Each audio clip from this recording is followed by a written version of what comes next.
Each year, the data center industry consumes approximately 100 billion kilowatt hours of electricity. That's enough electricity to power all of the households in New York City twice over. We're on track to reach 140 billion kilowatt hours by 2020. Here to tell us how we can increase margins by designing data centers with resource efficiency in mind is Sean Mills. He's the president and CEO and founder of Greenhouse Data. Also on the panel is Roger Tipley. He's vice president of industry and government alliances at Schneider Electric, and also the president and founder of the Green Grid Association. And on the end is Aaron Binkley. He's director of sustainability at Digital Reality. And gentlemen, welcome to the program.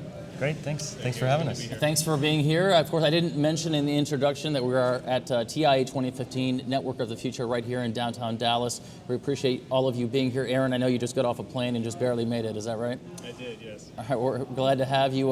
Sean, I want to start with you. Experts say that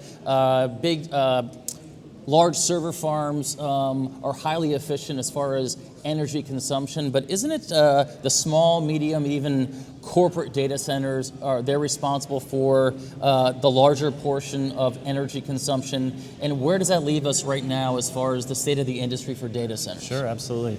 You know, it's interesting because right now there's just a ton of small corporate data centers, small, medium-sized service providers, that many of which are not focused on energy efficiency. A lot of the large players, the Digital Realties of the world, the Amazons, are very focused on energy efficiency because really at the end of the day, energy efficiency means cost savings. So the more energy efficient you can be, the more money that you're able to save. But really what's happening in the industry, people are seeing that anyone can be energy efficient.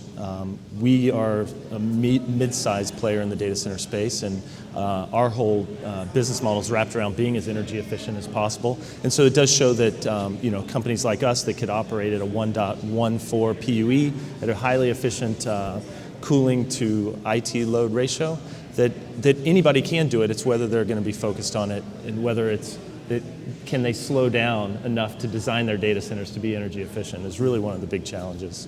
Roger, is one of the primary issues around data center energy consumption the underutilization of data center equipment? Yeah, I think for sure. Any type of equipment, whether it's the IT equipment itself or the infrastructure equipment, is most efficient and effectively used when they're at high utilizations. The power supplies are most efficient when they're highly utilized. The infrastructure, the pumps, it's all optimized for high utilization. Anytime your utilization is low, then the efficiencies go way off, and therefore you're wasting more energy. Aaron, I want you to, if you can add something to that, but I would like to make a correction in the introduction. I said digital reality. You're actually with Digital Realty. Is that correct? Yes, that is correct. Okay. Is there anything you would like to add to the comments already?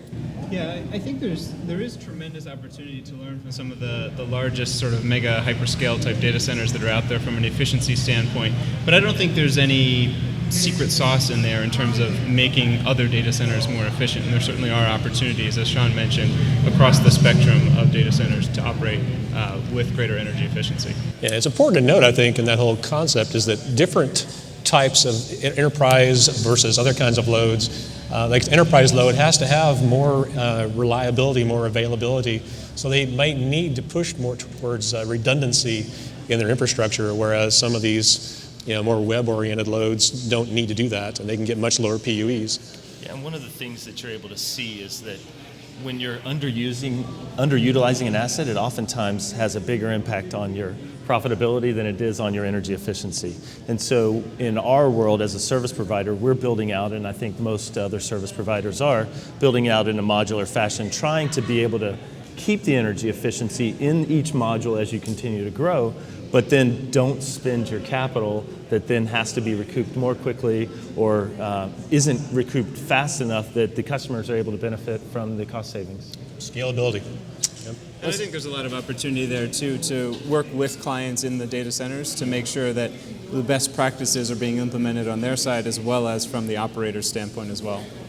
Let's talk further about increasing those profit margins. Are data center operators changing their business models, their pricing models from cost per square foot to cost per kilowatt hour? And what does that mean? And Aaron, I'll start with you. Yeah, I think that transition is well underway, if not standard at this point in many cases. The clients are looking for power availability and other factors in their buildings, and as landlords and operators, we're in the business of providing that for them. Roger? Well, he's the expert in this. I'm more on the infrastructure side, so I'll leave it to him. Well, and we've seen it as well, even down, we're closer to the retail side of co-location service providers. And so, at the big wholesale providers, that transition has definitely occurred to a cost per kW. Still at the retail side, it's still the customers that are buying 1 to 25 cabinets still want to buy a cabinet, potentially a circuit. Some of them are still comfortable buying it per square foot. We haven't sold a square foot ever. So I would assume the square foot is dead, but the cabinet and power circuit is still alive in the retail space, sub 250 kW. It's starting to push down to the lower levels, and really what that is trying to do is really match the CapEx expenditure that is associated with a kW to what a consumer is buying, and really being able to have more price transparency and getting the clients exactly what they need. Roger, data center efficiency or energy efficiency best practices. What's the significance of the public disclosure of efficiency metrics? Well, it's a little bit dangerous, I think, to do full disclosure on some of these things, only because trying to compare one data center to another, their power usage effectiveness score, for instance, from one data center to the other, it's very difficult to compare them because they have different loads running on them. Even if they're similarly outfitted, the applications are going to be different. We try to focus PUE scores on improving a particular data center, so use that to help improve yourself.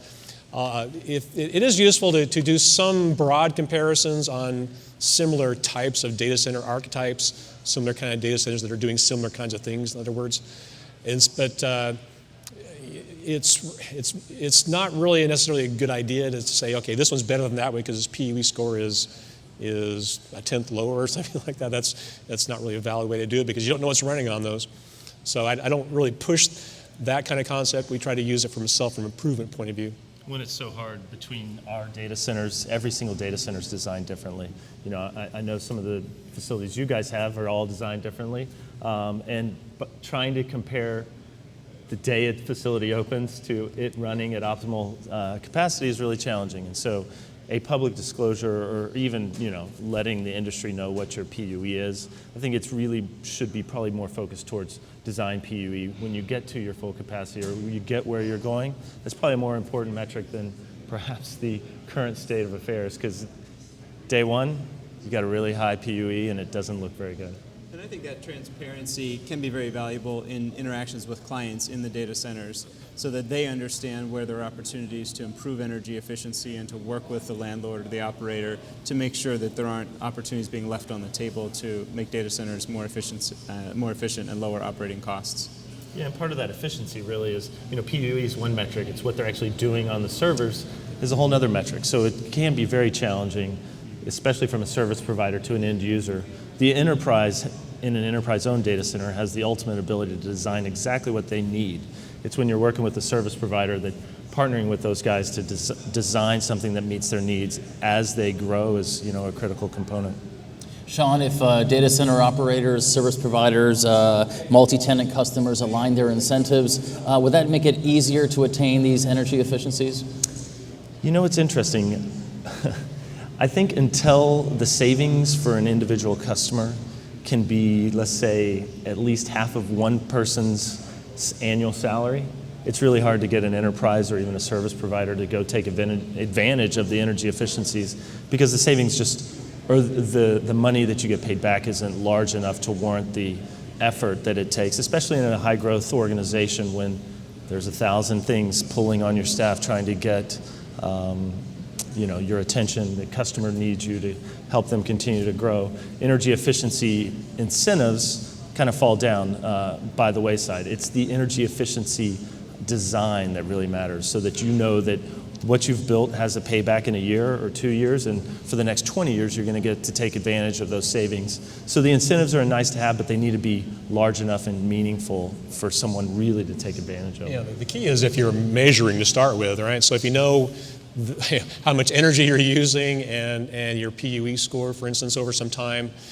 Then, as you evaluate that and the opportunity then for improving it, we have in the Green Grid a nice white paper on the Disney data center, where they reduced their PUE fairly small amount, like 1.75 to 1.65, something like that.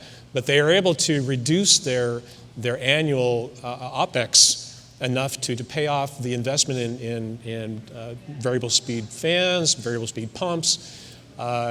Paid off in like 15 months. And then after that, they're obviously making money. So it's all about ROI. And there are a lot of opportunities to standardize around certain best practices that generally are very replicable across different data center designs and typologies, whether it's an older legacy data center or a brand new or nearly new facility as well, that can simplify and streamline some of those efficiency opportunities, identifying them and capitalizing on them. Yeah, when paybacks are 1 year, 2 years, it's pretty easy to make the investment. Should be standardizing those, right? Yeah, exactly. Aaron, once again, thanks for making it. Roger, we had a chance to do a pre-conference, if you will, interview over Skype a couple of weeks back, and I think that was really valuable, so thanks for doing that. Thank you. Sean, it's nice to meet you. Thank you. Data center efficiency, I don't think it's a topic going away anytime soon, and greening data centers certainly is not, so I'm sure we'll be running into one another again at another conference. Great, thank Hopefully you. this one next year. Absolutely. Absolutely. All right, I appreciate your time. And for all of TIA Now's coverage of TIA 2015, the network of the future, please log on to tianow.org. So long.